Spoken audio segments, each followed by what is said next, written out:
Coucou YouTube, aujourd'hui c'est la voiture qui marche plus. J'ai plus de marche arrière, je vais te montrer.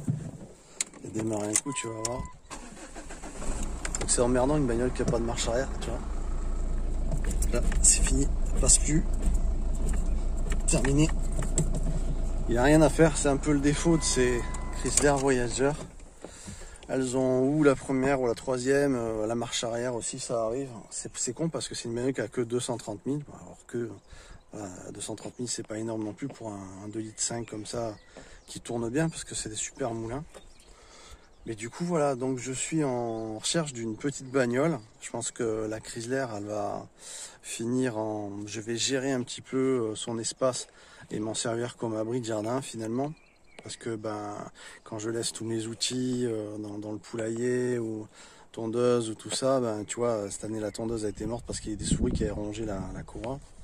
Donc je pense que je vais la réhabiliter, la recycler de manière à pouvoir m'en servir comme abri.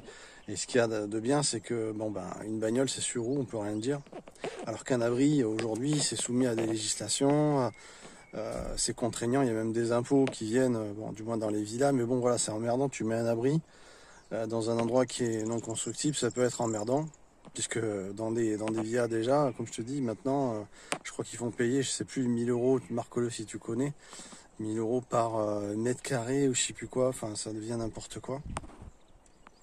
Donc ça me permet de, quelque part, cette voiture, je vais devoir, c'est sûr qu'elle c'est con parce qu'elle tourne bien, mais enfin elle va servir du coup de... J'ai un convertisseur qui est branché sur la batterie de la voiture, donc ça me permet de pouvoir allumer le forage, donc elle va servir un petit peu de générateur finalement, et d'abri de jardin, et on ne pourra rien me dire puisque c'est un véhicule, on peut pas te faire de problème. Voilà, j'ai d'autres projets plus géniaux aussi pour cette voiture, puisque de toute façon je compte la recycler, mais par contre je compte pas la réparer parce que un embrayage sur cette voiture, il faut compter 700-800 euros. Et puis il faut compter autant pour la distribution de toute façon, puisque elle a besoin d'une distribution. Oups. Donc ça va être un problème, balancer 1500 à 2000 euros de réparation pour la repasser au contrôle, parce qu'en plus elle a le contrôle périmé depuis bien quelques mois. Ça servirait à que dalle parce que il y a la boîte à vitesse qui a malheureusement un défaut un peu, c'est un petit peu le petit souci chez ces bagnoles, c'est qu'elle craque, elle passe mal les vitesses après à partir de 200 000 bornes, des fois même avant. Donc voilà, ça vaut pas le coup de la réparer.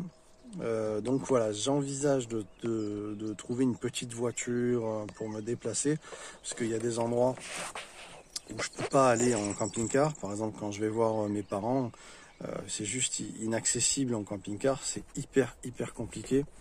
Donc il me faudrait une petite voiture. Puis également pour aller voir ma fille, c'est pareil, c'est pas très accessible en camping-car, c'est la galère.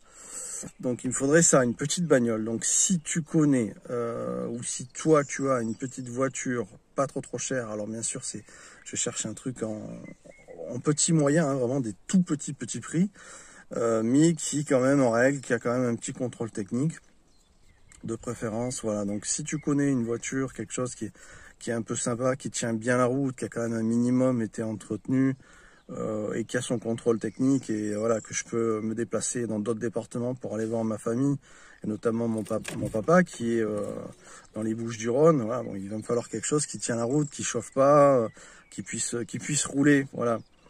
Donc je passe un petit peu ce petit message parce que du coup je peux pas aller voir mon père en camping-car où c'est compliqué, et d'autres personnes de ma famille, donc il va me falloir une petite voiture ou même un monospace ou peu importe, du moment qu'elle roule bien, qu'elle est en règle et qu'elle chauffe pas, qu'elle tourne bien, voilà, qu'elle est prête pour faire un peu de route. Donc si tu connais, contacte-moi sur poloneverland@gmail.com. Si tu as des conseils par contre, n'achète pas telle voiture parce que, je t'invite à l'écrire en commentaire, ça m'aiguillera un peu puisque moi je suis pas très calé en mécanique. Moi c'est l'électricité, c'est l'autonomie, mais mécanique et bagnole je m'y connais pas beaucoup, pas tant que ça. Donc si tu es mieux calé que moi, n'hésite pas à m'aiguiller, ça sera pris avec avec joie, puisque là je recherche une petite tuture pas trop chère. Voilà. Donc si tu connais, ben, tu me préviens par mail poloneverland@gmail.com. À la limite, je vais mettre le mail en épinglé, en message, hein, en dessous. Et voilà, si jamais tu as, je sais pas, un truc à conseiller, à proposer, quelque chose d'intéressant, n'hésite pas à me tenir au courant, parce que là, du coup, ben, je suis condamné. Je voulais aller voir un petit peu. Enfin, alors après, je pourrais très bien aller en train, tout ça. Mais c'est pareil, arriver sur place, j'ai envie de balader un peu ma famille, balader les miens qui, eux, n'ont pas de bagnole. Donc, ce serait bien plus pratique pour moi d'avoir une voiture pour pouvoir notamment faire un tour avec mon père et promener un petit peu avec lui. Voilà, donc voilà pourquoi je recherche une petite voiture pas trop chère et que je n'utilise pas seulement uniquement au camping-car, parce que c'est des endroits qui sont juste impossibles à garer. Malheureusement, quand je vais voir ma famille, c'est contraignant.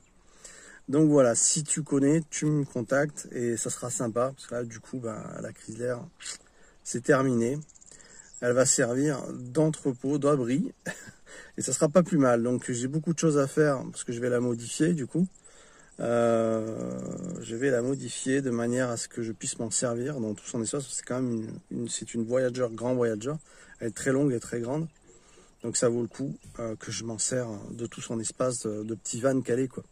Ça vaut vraiment le coup. Voilà. Donc là, pour l'instant, il y a des panneaux solaires qui prennent toute la place. J'ai un petit peu mis tout mon foutoir, mais je vais organiser un peu ça correctement. Et c'est con parce que c'est une bonne bagnole. Elle est de 2005. Je te dis, 137 000, c'est pas énorme non plus. Elle est vraiment super, sinon elle tourne bien et tout. Mais voilà, plus de marche arrière. La première aussi, elle passe quasiment plus. La troisième, c'est pareil. Alors là, la marche arrière, c'est emmerdant, hein. J'ai voulu aller voir un petit peu ma mère et pour son anniversaire. Puis à un moment donné, je voulais passer la marche arrière, elle passait plus. Hein. J'ai un peu emmerdé, tu es obligé de descendre. Donc, tu vois, c'est pas avoir de marche arrière, ça peut être embêtant là où tu es, quoi. Selon où tu es garé et tout, ça peut être chiant. Donc voilà, déjà ça fait un moment que je m'en sers comme ça. J'ai envie de dire 1 an et demi. Mais là, ça marche plus du tout parce qu'avant elle passait plus ou moins, tu vois, j'y arrivais. Là, ça devient vraiment emmerdant. Donc je recherche une petite voiture, les enfants, si vous connaissez. Eh ben, contactez-moi, ça me fera plaisir pourquoi pas, de la prendre à un abonné. Voilà. Ben, je vous laisse et puis on se tient au courant. N'hésitez pas. À ciao ciao tout le monde.